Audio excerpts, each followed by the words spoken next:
विजय शंकर तिवारी जी हमारे साथ विश्व हिंदू परिषद के स्पोक्स पर्सन भी बहुत देर से जुड़े हुए हैं। एक टिप्पणी उनकी भी मैं ले लेती हूँ। विजय शंकर तिवारी जी, अब आपके पास आते हुए, अगर दिग्विजय सिंह की ओर से कहा जाता है कि बजरंग दल में भी कुछ अच्छे लोग हैं और हम यहां पर बैन नहीं लगाएंगे, तो आप लोगों को तो उनका स्वागत करना चाहिए, तारीफ करनी चाहिए दिग्विजय सिंह की कि बजरंग दल को लेकर कर्नाटक में भले ही कांग्रेस कुछ कह रही हो, लेकिन कम से कम मध्य प्रदेश को लेकर तो उसकी पॉलिटिक्स अलग है ना। चित्रा जी, कर्नाटक में इन्होंने पीएफआई के दबाव में बहुत कुछ बोला है और कांग्रेस का तो देखो अभी बार बार अभी वारिस पठान भी बोल रहे थे और बहन हमारी जो प्रवक्ता है कांग्रेस की वो बोल रही थी। वारिस पठान कह रहे थे कि बेगुनाह मुसलमान। तो मैं बताता हूं कि अभी तक 2,56,000 गौवंश को बचाने वाला संगठन, उसका नाम बजरंग दल है और लाखों यूनिट रक्त हर साल दान देने वाला, जिससे लाखों लोगों की जान बचती है, उसका नाम बजरंग दल है। हजारों हजार हमारी माताओं बहनों की ऐसे दुर्दांत अपराधियों के चंगुल से छुड़ा कर लाने वाला वो नौयुवकों का संगठन हमारा बजरंग दल है। आज सारे देश में एक भीड़ लगी है, बिल्कुल एक कतार लगी है बजरंग दल के साथ जुड़ने में और ऐसा काम करने के लिए उनको ये गुंडा बोलते हैं। और मैं एक बार और कहता हूं, हमारी बहन बहुत बजरंग दल के बारे में बोल रही थी, तो बाटला हाउस में आतंकियों के मारे जाने पर जिनको नींद नहीं आती है उनको तो गुंडे ही दिखाई पड़ेंगे। जिनको जाकिर नाइक जो है शांति का मसीहा गुंडे ही लगेंगे और जो पीएफआई जैसा आतंकी संगठन उसके खड़ी होती है, उसके कहने पर वहां हिंदुओं की प्रताड़ना होती है। तो मैं कहता हूं देश का गौरव है बजरंग दल और आज देश का नौ बजरंग दल के साथ जुड़ने के लिए लगा हुआ है। और सुनिए क्या गौरव। मैं ये कहता हूँ सुनना सुनाने घर जवाब तो सुनो। एक बार उनकी बात पूरी हो जाए प्लीज। सुन लीजिए आपको कष्ट क्यों हो रहा है? ऐसे दुर्दांत अपराधियों के मुंह से चंगुल से गौवंश को बचा करके लाना, वो गुंडे हो गए। तो दिग्विजय सिंह वही बोल रहे हैं ना को मार देते हैं, बहुत बुरे लोग नहीं है बजरंग दल में, कुछ अच्छे भी हैं। हाँ, तो फिर तो उन्होंने अच्छी बात बोली ना। तो दिग्विजय सिंह ने अच्छा काम किया है या आपको लग रहा है कि नहीं उनकी मुखालफत होनी चाहिए? नहीं, देखो मैं कहता हूं कि जो बजरंग दल जो काम कर रहा है और उसके लिए अच्छा बोलता है तो अच्छी बात है, दे रहा है, दुरुस्त है।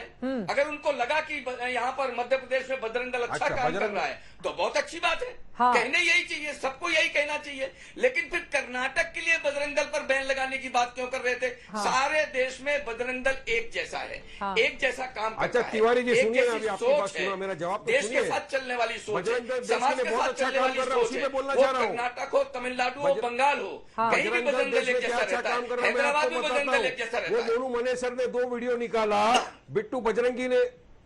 आप सुनिए तिवारी जी, मैं बताना चाहता हूं बजरंग दल क्या अच्छा काम कर रहा है देश में। अरे शोभा यात्रा के पहले बिट्टू बजरंगी ने एक वीडियो निकाला, मोनू मनेसर ने 2 वीडियो निकाला जिसमें भड़काया, लोगों को उकसाया। उसके बाद में क्या हुआ आप हम सब ने हरियाणा में देखा ना क्या हुआ, किस तरह से मुसलमानों के 750 घरों को तोड़ दिया। हमने आपने सबने वीडियो देखे, मंदिर परिसर से फायरिंग होते हुए। कौन थे? बजरंग दल के लोग। मोनू जुनैद नासिर को जो जिंदा जला दिया गाड़ी के अंदर सिर्फ काऊ स्मगलिंग के शक की बुनियाद पे, कौन थे वो? बजरंग दल के लोग। तो क्या इनको स्वर्ण पदक देना चाहिए? तो सही है, बिट्टू बजरंगी से तो बजरंग दल ने अपना नाता भी खींच लिया।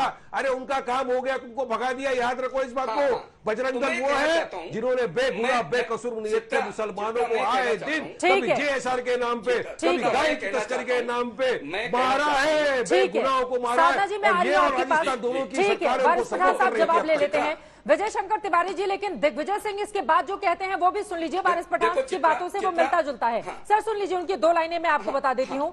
वो आगे कहते हैं कि बजरंग दल में कुछ अच्छे लोग हैं जिन पर हम बैन नहीं लगाएंगे, लेकिन वो आगे बोल रहे हैं कि लेकिन बजरंग दल में कई असामाजिक तत्व हैं, जो भी व्यक्ति गड़बड़ी करेगा उसको छोड़ा नहीं जाएगा।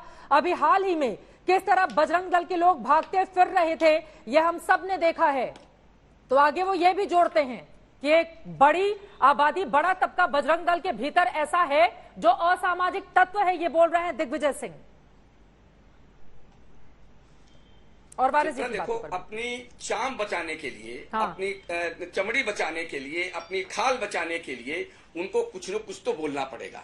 लेकिन मध्य प्रदेश में जो उन्होंने कहा कि बजरंग कुछ नहीं है, सारे के सारे बजरंग दल के लोग अच्छे हैं। और अभी जो वारिस पठान कह रहे थे, अभी नूह की बात कह रहे थे, तो वारिस पठान वो 700 घर तो दोबारा बन जाएंगे, लेकिन जिन 6 लोगों को आपके जिहादी दुर्दांत लोगों ने मारा है, उनकी जान वापस लेकर दे सकते हो क्या? उनका बचाव कर रहे हो आप? उन जिहादियों का बचाव कर रहे हो आप? अब उन दुर्दांत लोगों का बचाव कर रहे हो? मार दिया, जो उसकी जान वापस ला सकते हो आप? 9 बार उनको चाकू से ठोक के मार दिया गया, मस्जिद को जला दिया गया, उनके बारे में क्या करेंगे आप? नासिर जुनैद को वापस लाके दे सकते हो क्या? नासिर जुनैद के हथियार कौन थे? बजरंग दल वाले ही थे। उनका क्या करेंगे आप तिवारी जी? उनके कातिल तो खुली फिजा में घूम रहे हैं, मोनू मनी से लेके 47 लेके घूम रहे हैं, रोज रील बना के जा रहे हैं इंस्टाग्राम के ऊपर। उसको तो ना आप पकड़ रहे हो ना गहलोत की सरकार पकड़ रही है। हमारा तो प्रॉब्लम यही है ना, एक तरफ आप और एक तरफ गहलोत सरकार है, दोनों भी नहीं पकड़ रहे हैं उसको। तो जबकि वो मेन आरोपी है, मुख्य आरोपी है, होना ही चाहिए।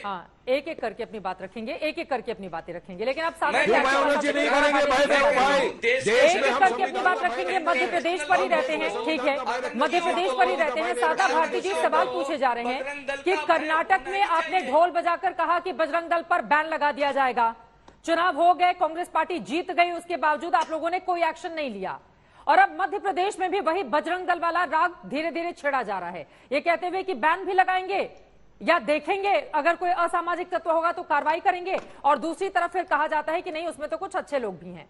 कांग्रेस पार्टी की क्या है लाइन इस मुद्दे पर? या कंफ्यूजन की स्थिति है, या फिर एजेंडे के तहत इसको लेकर कांग्रेस आगे बढ़ रही है कि थोड़ा हिंदुत्व भी दिख जाए और थोड़ा सेकुलर भी रह जाए? देखिए, एजेंडा तो भाजपा चलाती है कि चुनाव आते ही भाजपा में जाति और धर्म को धंधा बनाने के सब प्रबंध हो जाते हैं, और सत्ता की खुर्चन चाटने के लिए भाजपा में नेवलों के भी सांपों से संबंध हो जाते हैं। मैं हमेशा कहती हूँ और फिर कहूंगी, क्योंकि ये मुझे लगता है पंक्तियां बहुत सटीक है इनके लिए। दूसरी बात मैं कहूंगी, अभी आदरणीय गौरव भाटिया जी कह रहे थे देश ये पूछ रहा है। आदरणीय गौरव भाटिया जी, सही बात है, देश बहुत सारी चीजें पूछ रहा है। देश ये नहीं जानना चाहता, देश लड़ाई झगड़े में नहीं पड़ना चाहता, क्योंकि हिंदुस्तान की ताकत तो वसुधैव कुटुंबकम है। हिंदुस्तान की ताकत धर्मनिरपेक्षता है, हिंदुस्तान की ताकत सांप्रदायिक सौहार्द है, हिंदुस्तान की ताकत नफरत कट्टरता के खिलाफ है, हिंदुस्तान की ताकत एकता की ओर है, और हिंदुस्तान की ताकत आज मिलकर आपसे आवाज बनकर ये पूछ रही है। बताइए कि आपने कहा था बहुत हुई महंगाई की मार, अब की बार लाए आपकी सरकार, क्या हुआ? हिंदुस्तान की ताकत आज मिलकर देश ये पूछ रहा है कि कब 15 से 20 लाख रुपए यूं ही सबके अकाउंट में आ जाएंगे। हिंदुस्तान आज ये आपसे पूछ रहा है कि कब आप कहते थे कि 35 रुपए में पेट्रोल मिलेगा, कब मिलेगा 35 रुपए में पेट्रोल? आजादी के बाद पहली बार 100 के पार डीजल पेट्रोल गया। हिंदुस्तान आज ये पूछ रहा है 2022 तक हर गरीब को पक्का मकान मिलना है, क्यों नहीं मिला? आज 1 मिनट में खत्म कर रही हूँ, मुझे बोलने का मौका दे, मैंने सबको सुना और तीनों के सवाल मुझसे, इसलिए मुझे समय दीजिए प्लीज। आज हिंदुस्तान ये पूछ रहा है आप लोगों से कि बनारस क्यों, तो कब बनेगा, कब बुलेट ट्रेन दौड़ेगी? और देश के लाल किले की प्राचीर से देश के प्रधानमंत्री जी अहंकार की अवधारणा में ये भाषण देते हैं कि अगले साल भी मैं 2024 में तिरंगा फहराऊंगा। तो इतना अहंकार आप में और दम्भ है तो एक काम क्यों नहीं करते हैं? दिल्ली सेवा बिल आप ले आए, आप एक और अध्यादेश ले आइए ना, 5 वर्ष की जगह 25 वर्ष करा लीजिए चुनाव, हर साल तिरंगा फहराते रहिएगा और झूठ बोलते रहिएगा।